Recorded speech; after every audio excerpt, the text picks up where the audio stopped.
Here, you can exercise your rights to freedom every day without leaving your home. We don't just say, we do. It's the Stain City way.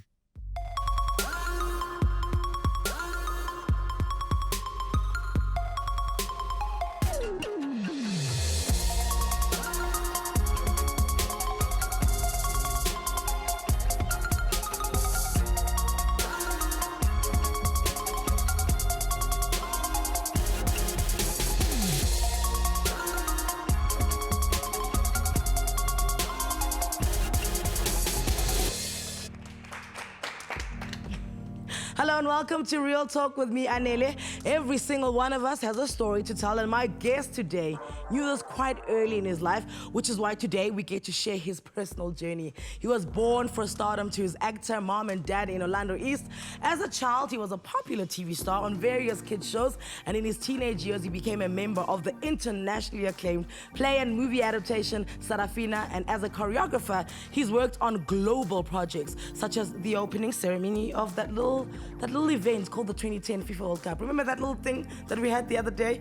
Today, he's slaying in several lanes as part of the ensemble team on Metro FM's Fresh Breakfast, on Idol as the judge who more than doubled their ratings after he joined, and as the star of his own reality TV show, Living the Dream with Somizi. But I mean, all of this we already knew. In honor of our first ever Real Talk Book Club, please welcome media personality, author of Dominoes, Unbreakable Spirit. His name is Somizi Mhlongo. Woo! So please quickly do me a favor, send us a tweet, just test tweet, because he's so concerned of whether you can see his shoes or not. So just be like, Somizi, we can see your shoes. They're beautiful. They're amazing. Camera 3? Camera 3. Yeah. There we okay, now that... Uncle Sam. Okay, listen. What could we possibly not know about you that you did? What could we possibly not know about you that required a book? You Anele, rephrase that. Is because I'm going next. Okay. Oh, so good December when I'm born. Okay, Jonga. Cause Jonga, idols ne, Metro FM breakfast ne, and then the reality show yako ne, kudala wa actor ne, kudala wa zama magazine covers ne. We have vuzu as well. Unavuzu ne. So my thing is, you are always talking and we're always listening to you. So yines ngayazi that required for you umbhale incwadi. Oh, okay. I don't think there's anything. I've always been an open book. Yes. But I felt, let me document something for either people that are living in my time and also for people that are gonna be there when I'm gone, but they would need this story to wake them up or to make them get up. And I felt I really needed to share my story because it's a beautiful story. Like honestly, even though, and as you've read the book and everyone else, when they read about the hard times, those hard times for me were beautiful because I knew the ending is going to be a happy ending. Did you know that when the times were hard? That I'm going to have a happy ending? Yeah. 150%. And I always laughed at, you know, when people were talking, he's out, he's finished, and I always laughed because I've always, you know, in the movie, I only watch movies with a happy ending. Yeah. So I like it when I watch it for the second time. And you know what's gonna happen. And I know what's gonna happen. So in my reality, I was laughing at them because me, personally, I knew the ending was gonna be beautiful, but I'm like, please, Lord, keep them. Let them live long enough for them to witness the victory. So when you say, you know, people were talking, he was down and out, who is bringing you, because people are not gonna say to your face that you're down and out. Yeah. So somebody's bringing this information to you. Who is it? Yeah, but I can read the media rights stuff. So I was telling my partner the other day that it's the people that will be your downfall most of the time, 99%, are people that witness your success at first hand. And they can't handle it. And for me, it was people that were close to me. And I started testing them, and you know how they feel the test. I would tell one person one thing and not tell anyone else. And then it would make it into 2 weeks the papers. later, it's in the papers. Like I would call a friend and say, petrol, you know? And I'll only call one person because I've always had also this sense of pride and not shame, but I can make things happen, you know, on my own. So I would call that one person and then 2 weeks later it's in the papers. And sometimes it's not only because, maybe it's not because of them directly. But they told somebody else. They told Anele. Anele told Bayanda told Spiwe, and then Spiwe took it to the papers. But it's all those things. It's the people that were very close to me. You know, what I pick up from your book is that it's extremely celebrity-ridden, right? But if you think about it, your parents... I have no other life. Exactly. I've been surrounded by personalities and popular people and famous people all my life. And and even when people ask me, what did you want to do when you were a child? Show business. Yeah. I was born in it. First thing I remember is lights, costumes, choreography, music, and everything show business. So, I mean, in your book, you've got 3 close relationships. I think this is why some people don't like you, because it's envy, right? Because I was reading your book and I found myself getting jealous, right? And I don't have a terrible life, but I was like, this is nonsense. 10 years, then I've 3 generations. I mean, that is 3 generations of our ultimate divas, right? So when you're watching them and you're close to them, and, you know, you go with them and, you know, they get into a stadium of 60,000 people and you look at that, do you ever feel like, oh, wow, I'll never get to those levels of, I will be successful, I will be, but I'll never get to these level of success?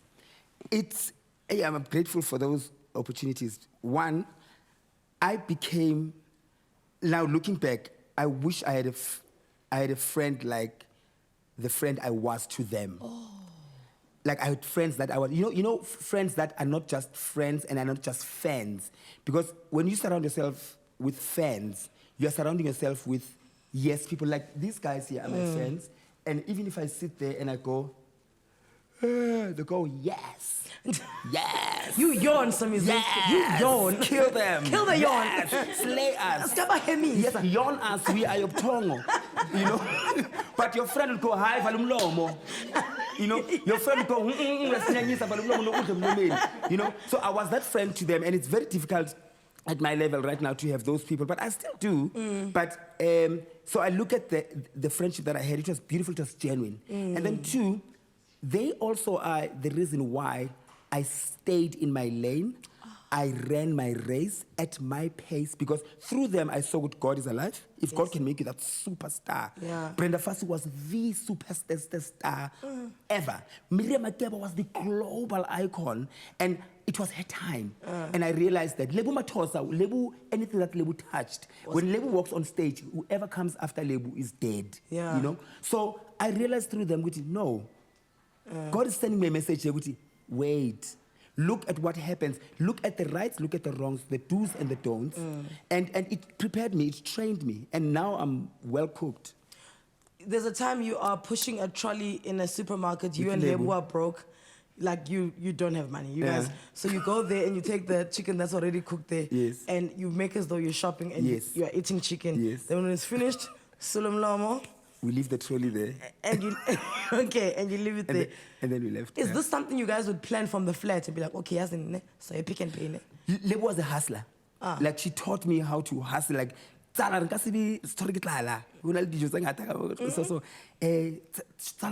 okay, let's go to Spa. And we know it's our last time going there. Because they know you. Yeah, they will know us.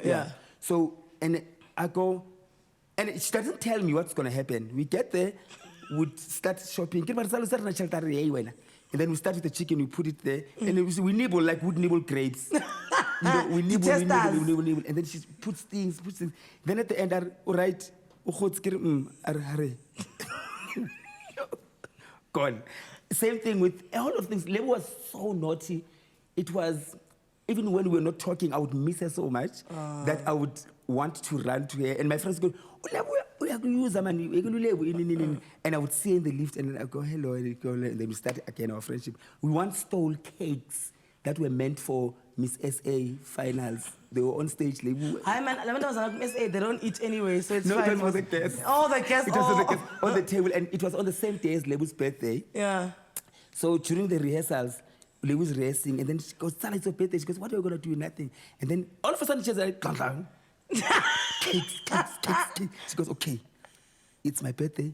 It's 14 of you. Each one steal a cake and run to my room. I'll meet you at the door. And all of us, So you guys were that stoned even when you weren't broke? Because I'd imagine if you're rehearsing for Miss SA, you're fine. was an internal thing. It's just inherently in you. Yeah. Were there things that you guys were like, guys, we're famous, we can't do that. We're so famous? Yeah. There was no social media. There were no camera phones. So even if that ngibona Somizi chonchiki kwazi namanga, prove, next, akho evidence. Manje beka sisihleli kanjani? Yonke into efuneka ibe because what's screen man, chacho? Yeah, but zoom in khona manje ku-eyebrow. But I go straight. So we didn't have those problems. Everything was just, it happened now, it ended now. That's it. It was he said, she said. But I mean, on the same coin then, when you're saying bringing across social media, let's not shy away from the fact that social media does aid the celebrity status. Yes, but also remember, then, completely opposite to what's happening right now, then any publicity was good publicity. Not now. You can never be a Brenda Fassie who do an interview holding, but what do you do for a living? I sing, and during your spare time, I drink hands.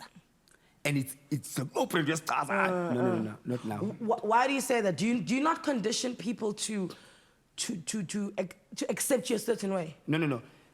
Now, we are running businesses. Our brands, our names are businesses. It's a business. There's collaborations and partnerships with other big brands that want to associate themselves with you. So there's a whole lot of things that are at stake. Yeah. You can't just so you can only say Hansa if Hansa's your endorsement? Yes. Oh, is that what you're saying? Yeah, but I don't think so. I was just making an example. Oh, okay. Listen, as you can see, Mos, when I tell you it's about to get lit today, you better take my word for it. Can it be 2 hours? Yeah, it's going to be 2 hours. So a few days ago, we put the word out for you to send us questions regarding Somizi's book. Today, we have a few people joining us in studio for our first ever Real Talk Book Club. After the break, we're going to get into the nitty-gritty of Dominoes' Unbreakable Spirit. Stay with us.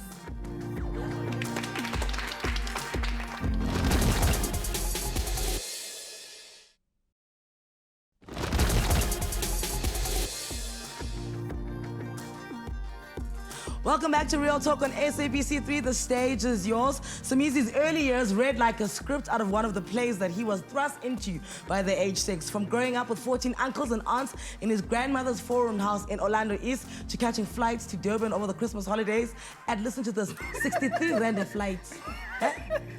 Yeah, let it sink in. 63 rand a flight. Now you can't even get a full chicken for that. Okay? Also, he removed himself from school before he was 10 years old because he convinced his dad that he was bored. His early years are packed with unconventional memories which made for a joyous childhood and an even better book. Today, we're enjoying our first ever Real Talk Book Club with Somizi on his book, Dominoes. Welcome also to our special guests in the audience who'll join in on the discussion. Welcome, guys. Hello. Hi. I must just say, it's the first time I've ever shared a couch with somebody on the show. I am honored. Huh?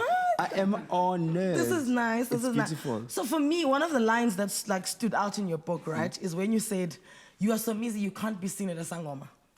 Yes. Yes. When things were going down and someone was like, "Go to sangoma." Why is that? Because earlier on, like right in the beginning of your career, you said that before you guys left to go to Sarafina, you guys went home and you did imisebenzi. Yes. Now, isn't imisebenzi part of, your ancestral tie? Yes, it is. But going directly to a sangoma is shunned upon. It's dark. There's a stigma. So, and that is why to this day now, with growth comes wisdom. And I am proudly and boldly pro-tradition and culture. If you come to my house, because when certain people light incense, we go, lavender. It's gorgeous. It's the same reason we use impepho. So at the time, I went out of desperation. I went out of I had no choice. Moti, something, you've got something on your face and no doctor can heal it. You try everything that anyone says you must try. Would you try mixi ne mpuphu? Okay, chop onion.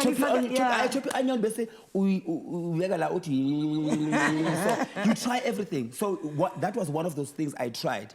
And I started seeing the light about it. There's the difference between witchcraft and traditional healing. Yeah, And traditional healers. Yeah. So I went to a traditional healer who connected me to my ancestors, because the reason why everything was a turmoil was because I was neglecting my African traditions and my ancestors. From your dad's side? From both sides. From both sides. I mean, I was like, hallelujah, in the name. Yeah. Yeah, Kanda Rabaji. Yeah. And I realized, I learned that those two can connect, because when someone departs on earth, their soul does not go in vain and just floats anywhere. There's a spirit that goes to another world where certain things happen and there needs to be a connection. There's someone that's looking after me. There's certain things that happen and you go, I should have died here. True. Or I should, oh my God, I left my door, or my brakes were finished, but I only realized 6 weeks later. Yeah. There's a God and there's an ancestor. There's somebody. And I always say, I don't worship ancestors. I acknowledge them. And I talk to them. Yes, I acknowledge their existence on it and their guidance. So when I went to a Sangoma, I was very embarrassed. I would go at night. And then when I got there and I realized, oh man, there's nothing wrong with this thing. Would you feel lighter when you left? Yes, I would feel lighter and happier and safer. Safer, because you need to protect your energy. And I started saying, if someone can tweet about a situation right now, Grace Bible Church, why can't I say situation right now, Isangoma Sam? Why can't I say, I'm not going there, busy Kamalaga Anele. I'm dealing with myself. If you're a lawyer, I'm lawyering myself. I'm protecting myself. So we need to encourage that and not be shy about our Africanness. All right, so you guys all read the book, right? I feel like I'm a teacher and we're in class and it's like book report, and I'm going to ask you, so on page 63. But I mean, you're dying to ask him questions. Who'd like to go first? Akwana? Hi. Hi, how are you?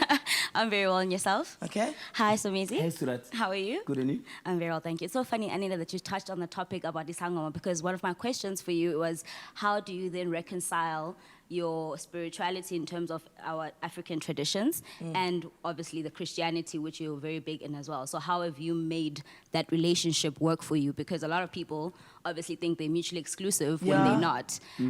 So how have you bridged that gap in terms of your life right now? I believe there's a God. I believe in Nkulunkulu. That's why even in the ancient days they would say Umvelinqane. And I believe that I have spirits. My dad, my sister that has passed on, that is looking after me. They come in my dreams. Dreams are not just things that just happen. They come in my dreams. They speak to me. They give me signs. And I follow those signs. I used to ignore those signs and ish hits the fan. So, like I said earlier on, there's a difference. I don't go to the graveside to go, Wena, Zulu, Baba, no. I go, hi Dad, I'm here. I'm coming here to clean. Thank you for looking after me. Baba, we just Zulu. So there's a connection between the two. There is no way. We are not here on earth to just kill time. Our spirits live forever. Whether they go, whether there's hell or there's heaven, but they live forever somewhere. But also there's still an eternal connection. Everyone in the dozi. Maybe Bible when Abraham usaphila kaphila. It means uyidlozi. But they're still referring to him. Uyidlozi like somebody. Yeah. You know? So we were so brainwashed in a sense.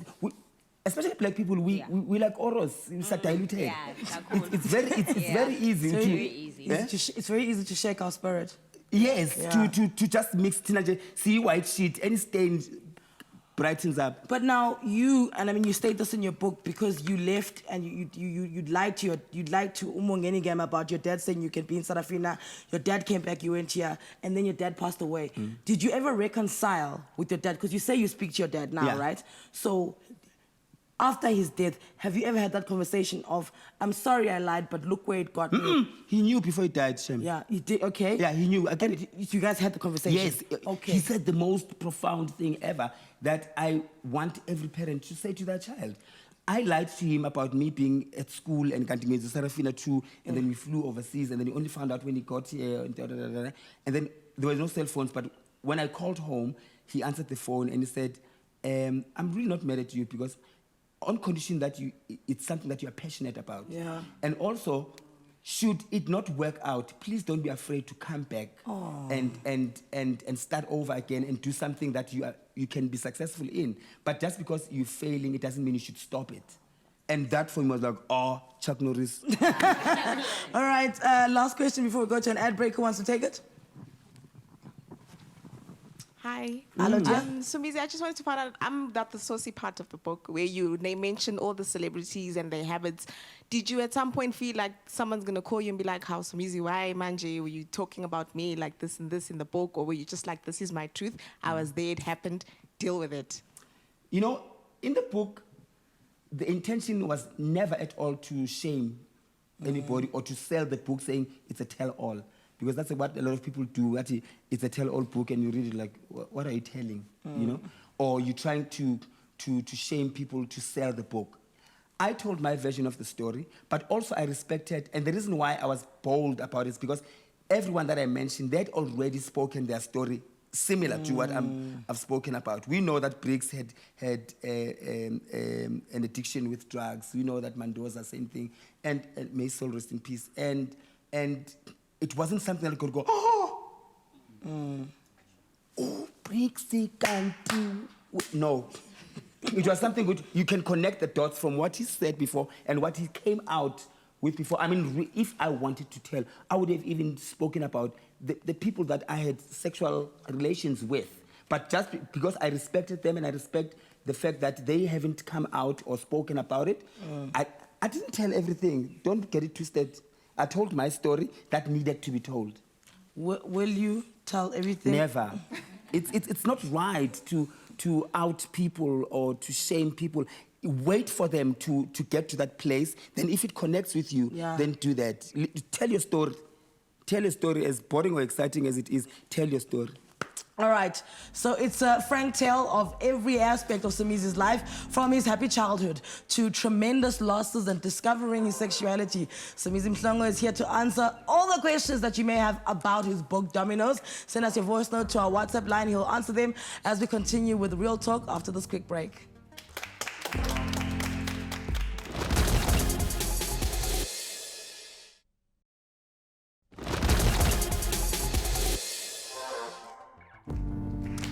Welcome back to our first ever book club edition of Real Talk with Somizi Mhlongo, who today is taking us through his life story through his book Dominoes. The year is 1988. South Africa has broken out in riots, and as a result of political unrest, acclaimed playwright Mhlongo Ngema is preparing to go on tour with his historic play Sarafina, and Somizi Mhlongo has fallen in love with it. Sarafina was about to open up new opportunities where Somizi rubbed shoulders with the likes of Whoopi Goldberg and Miriam Makeba, but it also set the scene for a whole new world of loss for him. So, I mean, your dad was nominated for a Tony and no one ever speaks of that. It's weird, eh? Right? Do you ever feel like all these awards that you have, and there are a lot of them, okay? Do you always feel like you'll always be chasing the Tony so that like you can be like the proper, the son now? At all. Nyan? At all. What are you chasing? I'm chasing the biggest thing that has ever happened in Africa, from South Africa. And I am so content with that space. I go to, last 2 weeks back, I was in New York, just enjoy. And I walk in New York and next to. Even just to maybe just work on Broadway, then work, then... I would want to have a musical on Broadway, okay, but I don't want to be physically there. I am I'm not good with unfamiliar surroundings or unfamiliar things. I've been using the same brand your phone forever. I've been living in the same suburb forever. I've never lived anywhere else but suburb forever. I'm that kind. I want to be familiar. I want to wake up and say, it's a Sunday, I want to drive to Orlando East, Soweto, and I drive there. I don't want to start learning. I've never been that kind. And 2 weeks is max away from home. I want to be home. I want to hear South African languages. I want to hear taxi drivers. The minute I hear now it's a tube, everyone's wearing headphones, I get terrified. So that I've never aspired. I don't aspire to be a Hollywood superstar. I want to be a South African An superstar African in superstar. Africa. And I want to live the African dream. I always preach that. Like, be so big in Africa that the world can hear your beat. There's a beat, man. Who's he? And then when they want you are an import. Import, export. Import, maizala. You are an export. Okay. You know, I honestly, and the things I'm blessed, and I don't blame people that want to conquer the world, because maybe they see, we can't see the same thing at the same time as well, you know? So me, and it's not because I'm limiting myself, there's something beautiful about me conquering Africa. And if someone else has a vision of conquering the rest of the world, allow them to be, let them be, because we all have our dreams that we need to realize. And they are different. Okay, so for some of our audiences, their dream is to ask you a question. So let's allow you. Sisters. Hi, Somizi. How are you? My favorite chapter in the book was I think chapter 7, where they were speaking about the fall of Somizi. The time chapter 7, where you were going through that rough patch of being broke and whatnot. Yes. So my question to you is, during that time, what kept you going? And afterwards, what was the lessons that you took in the future? Because in chapter 8, we talk about Hushem, second chances, and you're rising again. So what were the lessons that you learned from that period, especially financially, in terms of how to handle your money, etc., so that you do not find yourself in that situation of being broke and whatnot? I sometimes pinch myself and wonder if I'm being unrealistic with certain situations. I have the most amazing positive spirit, and I know that for sure. I see light in the very darkest situations, to a point where, you remember in the book I speak about looking for coins and I find 11 rand, yeah? The excitement. The excitement of finding that 11 rand and knowing exactly what I'm going to do with it. You're taking gingela and tamati and it's going to last for 3 days. That 3 days for me, somebody out there is told with any minute you are gone. I mean, I'm still thinking of 3 days of eating the same meal in a suburb, in a house that it's in areas, but it's fine. I remove the areas and I look at the roof. I'm like, it's just in a roof, you know. And I'm extremely positive. I see light in every situation, and gratitude as well. When you are grateful, you will forever remind yourself that there is someone that would do anything to be in your situation, that is down beneath you. And also there'll always be someone that's on top of you. There's no one who is on top of everybody else, and there's no one who's beneath everybody else. Let me tell you a quick story, a very fascinating story. I was driving in my Discovery. Ni broke, ukufa. Iku in areas ukufa. Indlu, iku broke, iku in areas ukufa. And I'm in a beautiful Discovery. Hey, never envy somebody else's life. Because somebody was looking at me was, I'm going to get Disky, baby. and depressed. And then I look at, I'm driving, it's raining. There's 2 homeless people sitting under the bridge. They are having something like a cartoon. And they laughing. I've never wanted to be in that position in my life. They are like this. This one goes, bring it. I looked at them, I teared up. I'm like, they are in a much better position, because that proves that no amount of money can buy true happiness. No amount of they are in a better place than me. I am dying inside. They are like, when petrol, it's yay. So it's gratitude that really carries you through, and you realize, you know what? It can never be that bad. It can never be. It's bad in the eyes of the world, or also it's bad in the eyes of the devil that wants to see you there. And they make it even worse. But you have to look inside and go, I don't believe everything that I'm going through. It is a test that I need to pass, because in every bad situation, God is really saying to you, Nana, here's a drink here. But for you to get it, you need to jump this table. You need to go. You can't just fly straight to this drink. You need to go up here, and earn your drink. Because when you get to your drink, if you just flew in, you're just gonna go, I'm done. But if you get there having worked for it, you sip it so beautifully, so slow.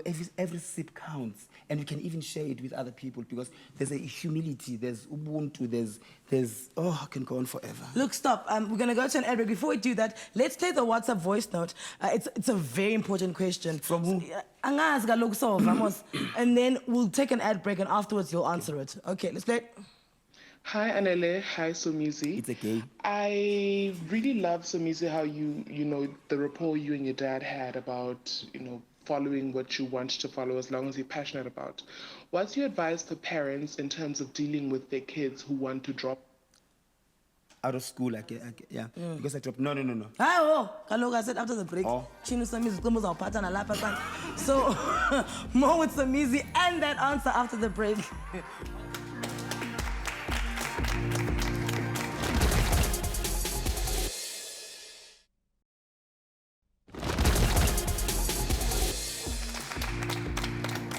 And we're back. If you just join us, welcome. You with Real Talk on SABC 3. The stage is yours. Our guest today, Somizi Mhlongo. In his book, Somizi writes, "My story is that of walls falling like dominoes. In the face of adversity, I could have chosen to just give up or back off, but every time a problem or challenge came up, I pushed down and I fight back."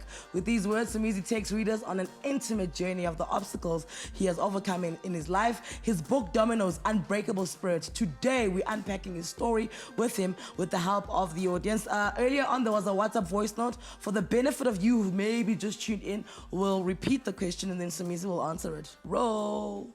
Hi Anele, hi Somizi. I really love Somizi how you know the rapport you and your dad had about following what you want to follow as long as you're passionate about. What's your advice for parents in terms of dealing with their kids who want to drop out in order to become a rapper, or just drawing that distinction between support and caution? Kind of the word rapport. I would not advise anyone to drop out of school.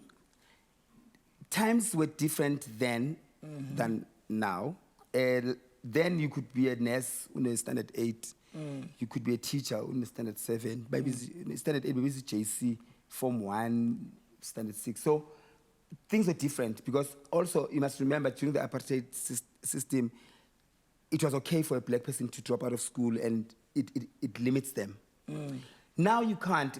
But as a parent, I think there should be a combination of enhancing the talent with education. Go to school whilst you're still at school. And that's why I also encourage the government to start these art schools that combine academics and talent. That is why Americans also excel in so many things, because they look at the kid, they go, he's a great basketball player. They take him to a school that's a sports academy, but still will be learning science, biology and stuff. So I think we need to have that balance, because at the end of the day, talent, and everyone is talented. Everyone has a talent, and that's your passion. So you cannot deprive somebody of living their true passion. So if their passion is in the arts, enhance that with education, but don't drop out. Take it until the end with education. And also, ultimately, I think we're reaching an age where age doesn't matter. So I think the reason your son wants to drop out is because there was this thing of you have to be young to rap. You have to get in when you're 18. You have to get in when you're 22. I mean, Oskido just turned 50 and he's still clubbing and he's still filling up venues. So let's leave this notion of age. Oh, you're not 44? Yes. I mean, now? Yes. And look at him. So, if you're a rapper, you're working with words. Therefore, you need an education. So. And get a great makeup artist. Oh. Okay, there you go. Lerato, let's get your question. Yes, thank you, Anele, for inviting us. Somizi, thank you for Hello, encouraging Daddy. South Africa to read. My question is twofold. Firstly, your book has been criticized for being a short read. Yeah. What are your thoughts on that? And secondly, what happened to the Madam Gigi narrative? Oh, okay. Yeah. I could have gone on for days, but also I don't believe I wrote the book the way I would want to read it. I've got a short concentration span. I've got a 2-year-old brain. I want to be enhanced with pictures and pace. So, and me writing it short or me writing long doesn't change the storyline. It's still the same. I could have gone, I was looking for money, and then the weather outside was pouring. And then I walked, and then I looked, the curtain opened. As the curtain opened, The taxis outside were going poo, poo, poo, poo, poo, poo, poo, poo, poo. When I could have just said, I was looking for coins, went under the bed, found 11 rand, go. That's the Cracks of the story. Cracks, crunch. Crust. Of the story. So for me, it was an easy read. And everyone who has read the book, I think they just love me so much that they could go on forever. Yeah. You know? So the movie will come one day where you're going to see things and you're going to go, oh. Yeah. One shade of grey. Leave them wanting more. But now he says it's twofold. The second one, what happened to the Madame Gigi narrative? Madame Gigi, yes, Madame Gigi died.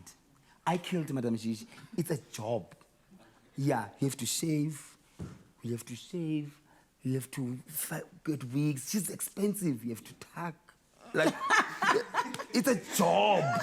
And the older you get, the more tiring it becomes. I don't understand how Peter Ace does it. Hey, man. But it makes sense why he wears long dresses and stuff. He doesn't have to shave tuck anything so in. for me, no, I can't. She's done. She's over. She died in Paris, and then on the way back with her corpse, the plane crashed.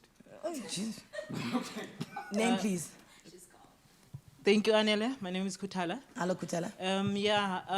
From the title of the book, Unbreakable Spirit, and we see this child grooming, and then we see Somizi today here. So, and this strong backbone, what was the secret in it? You've gone through, and you had friends who were doing things, and you had money to do that, but we see this scream living in you and constantly.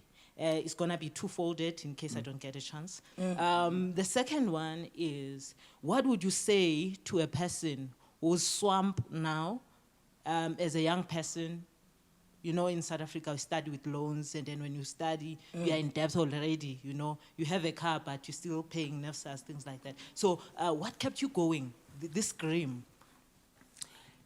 One, I think, like I said, Unbreakable Spirit, sometimes I even ask myself, I'm not staring.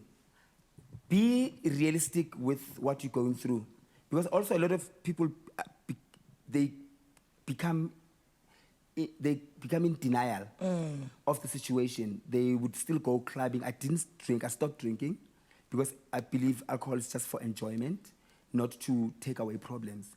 I stopped going out where I'm going to be the only one who can't afford to pay the bill, but I pretend like, and then I start acting and doing stuff. Going to the bathroom when the bill comes. Yes, I didn't pop champagnes because I stayed at home. I was realistic with my reality.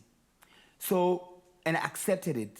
And there were days where I felt like, you know, there was a time where I wished I could swap positions with Lebu when she was dead. Yeah, I actually wanted to ask you. Yes, that. Yeah. because I felt she's in a better place. It was tough. I would get into a shower, I would cry so much that I would get into the shower not to see my tears. Like cry and scream and come out and go. So I look at myself in the mirror and say, who's about right, boy? Who's about right? And speak to myself, who's about right, boy? Who's about right? Keep encouraging yourself, inspiring yourself. There's always hope, guys. There's always hope. Everything, like I say, it's a test. And then what was the other question, Tonch? That if you like currently, because I mean, Or you got yourself into the dates, let's not lie. Yes. Let's say you have this dancers thing and it's on you and you have Another thing, and especially again to black people, I believe now in living, is it below or beneath your means? Don't live above your line. No, I believe in living slightly below your means. Okay. Because then it gives you a step ahead. Should anything happen, it's a draw. Instead of even living Lokuzan, you understand? Like if you can afford to spend 1,000 rands a day, spend 500 rand or 500 rand a day, something like that. And also, I want to encourage, especially again, black people, because I see both worlds and I see how the other races live. They live within their means. They are realistic and also they invest in their future. It's okay to downgrade. It's okay to say, why am I driving this car that's more expensive than my house? Why am I spending 10,000 rands when I earn 11,000 rands a month over nothing? It's okay to say, I can't afford it. It's okay to say, guys, we're going out, we are splitting the bill. Let's speak. Let's not be bullied into doing things that we don't want to do. Let's not impress people because you're impressing people that actually want to see you down there. You know, so let's live with it. I mean, if you have a debt, there's always a solution where you can go and say, how do I consolidate? How do I fix it? And don't run away from the problems. If a private number rings, answer it with confidence. Hello, how are you? Somizi, oh, I don't have. I don't have. Honestly, I would love to pay it. What do you think the solution should be? Don't run away from the problems because they'll always be waiting for you and they'll make things worse. Okay. It's almost time for us to wrap up our conversation with Somizi. Even though he has encountered challenges throughout his life, this is a story with a happy ending, like he said. After the break, we'll take a look at the positive turnaround that made Somizi one of the most in-demand personalities on the continent today. Stay with us.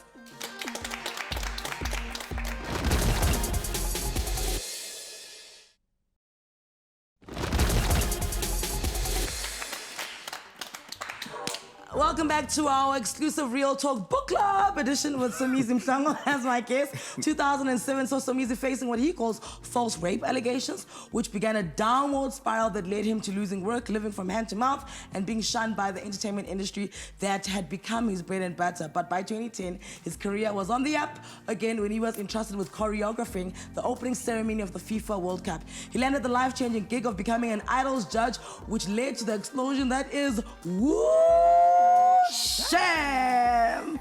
So listen, in your book, there's a time when you're sick and then you say the results are positive and then you walk out and then you leave us hanging. Yes. What's positive? Like I always tell you, Guti, there's certain things I can't now go to my grave now with empty. Everyone must take a secret. How? Okay. I've got the right. Like imagine if the reason why I don't get to heaven is because you are so clean, your chest is clean. But it's of course so. Okay. So can I choose? But you are fine now. You're not going to leave us. Okay. WhatsApp voice note before we go to the audience. There is a question for you again. Hi, Anele and Somizi. My name is Leletu from Port Elizabeth. I just wanted to make a request of Somizi. I lost my sight in 2013. And my request is that with all the books that are coming out, is it at all possible that he can do an audio reading of his book for sale? And it will not only help people who can't see, but it will also help those who do not read as much but are always in their cars to be listening to it. Thank you. Thank you, baby. I got good news for you. Where's the camera? Camera 1, 2, 3. Take the... Which one? That one. I got good news for you, my angel. About 2-3 months ago, I met a guy over my radio show, and he lost sight, and then we started becoming very close friends. And he said, I wish I could read a book, and then boom, we are releasing Braille in March. Dominoes, this book. Those are my notes when. Okay, this book in Braille, but also we're gonna do audio as well because some people they believe in like when you're driving and listen to my story. So we're gonna do 2 versions. So thank you once again for encouraging me to carry on with the Braille version. Amanda, we're coming to you. Somizi? Yes, darling. Hello. I want to ask, I did read something, and something I relate to in your book. Yeah. Where we were growing up as a big family of 24 or so, and you were sharing a chicken, you know, you'd even cut a wing into 4 pieces. Okay. Yeah. You would even, share a wing, in 4 pieces. Now, I want to find out, what drives you? What drives Somizi Mhlongo? What is that one thing that drives you to, to get up every day, and be this lovely person that you are? It's gratitude again, like remembering things that we're living on borrowed time and trying to stay as happy as possible. Because happiness is a choice in most cases, except there's incidences where it's really not a choice. It's things that were done to a certain person and they take them through that deep, dark path. But in most cases, you choose. It takes a mindset, a positive mindset. And like I said in the book as well, that we were so happy I forgot we were broke or we were poor, and that tells you that happiness, it's for free. It's for free. Puti? Afternoon, Somizi. Hi, Puti. Yeah, you've actually said there are certain things that you prefer to take to your grave and you not reveal anything about it. But on several occasions in the book, you have said, you have ended certain stories by saying That's a story for For another day. What's that? In your book, you always, there's certain things you're like, that's a story for another day. Yes. So there's still another day. My question to you is, are we going to be exposed to that story in future, yet in another book? Absolutely. Okay. So there's another book. 100%. There's another book. One more question. No, I start. Smally. Yes. Hello, Somizi. Hi, baby. How are you? Good and you, my love. So I wanted to ask you, during the tough times, when there were curveballs thrown your way, didn't you wonder, I should have went to school? Maybe there would have been better times right now. Trust me, I did. And then I realized that not everyone, for me, not everyone is meant for a comfort zone. And I'm one of those people that the minute I become comfortable in everything, whether I'm in a relationship, I never want to get comfortable, because comfort sometimes is good, but most of the time when people get comfortable, they stay stagnant. That's why we're still sitting on this couch, because it's comfortable. But we could be talking whilst walking. Yeah. So I always reminded myself that we all have a reason why we're here on earth. So why are people so obsessed with who you're dating? I don't know. And it's not the first guy I'm dating. We know that, but now... Anele said it's not the only guy I'm dating. No, he's the only guy I'm dating. But why people so obsessed with wanting to see what he looks like? No, I think I've always been protective of my relationships. And for the first time, I can't be in prison. I am really honestly in love. Oh. I am deeply in. And I feel I can't, just because of the person that I am. And I made sure that he's comfortable with it, because I don't want now to bring him into a space that is going to be uncomfortable for him. But I think love is a beautiful thing. Yes. And also, with me, I also encourage people with love has no color, love has no gender. Love is love. It is the same shape, the same feeling. So I can't be in prison with that. If I can tell you what I eat on a daily basis, I might as well tell you who I'm eating it with. Oh. Speaking of love, we love you. I love you. Do we not love him? Thank you. Round of applause for Somizi. Oh, before you go. Yes. How many seconds do you have? 20. Okay.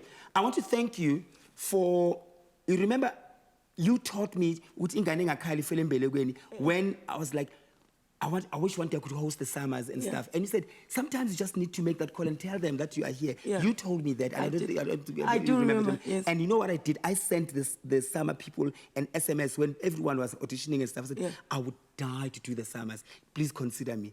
Didn't they? EP commission yamen then. Listen, we've come to the end of the show. A big thank you to our book club audience. Give yourselves a round of applause. First time ever, right? And of course, then Real Talk all-time fave Somizi. Listen, get the book. It is a Christmas must-read. Get it for somebody who's going through a tough time. They will read this and all will be fine. Speaking of tough time, tomorrow I get real with Jube Jube at 5 p.m. It is explosive. Make sure you tune in for that. This is our last live episode for 2017. From here onwards, the episodes will not be live, but they are all brand new episodes, okay? Every now and then, we'll give way to the cricket and we'll support South Africa, but we'll be back live on January the 18th. From me, Anele Mdoda, and the Real Talk team, what a year it's been. Thank you so much for making Real Talk with Anele a success. High five to you. Happy holidays.